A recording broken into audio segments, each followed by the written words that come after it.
Можно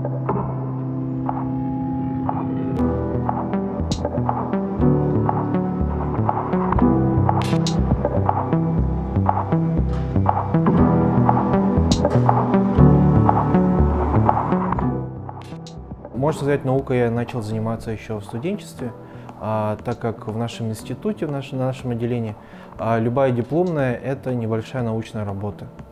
И после окончания я поступил в аспирантуру, опять же, на то же самое отделение, и там уже начал заниматься серьезной наукой. Моей темой была композиты на основе сверхвысокого молекулярного полиэтилена, наполненные слоистыми силикатами природного происхождения. Полимерные материалы могут быть использованы в качестве антифрикционных материалов, футировок. Если же использовать очень чистые наполнители, биосовместимые, то могут использоваться и в биомедицинских целях. Известно как раз-таки импланты суставов на основе сверхвысокого молекулярного полиэтилена, которые используются уже сейчас. Но они обладают некоторыми недостатками, которые можно решить.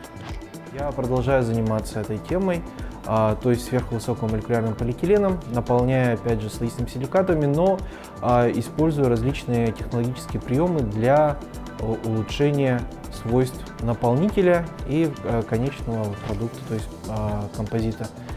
Эти наполнители, они должны взаимодействовать с полимером, с полиэтиленом в данном случае. И эти технологические приемы повышают именно взаимодействие между силикатом и полимером.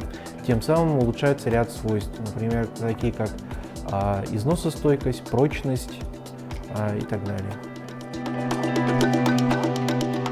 Наука для меня это некий творческий процесс, то есть это путь для самореализации. И вообще это очень интересно заниматься наукой.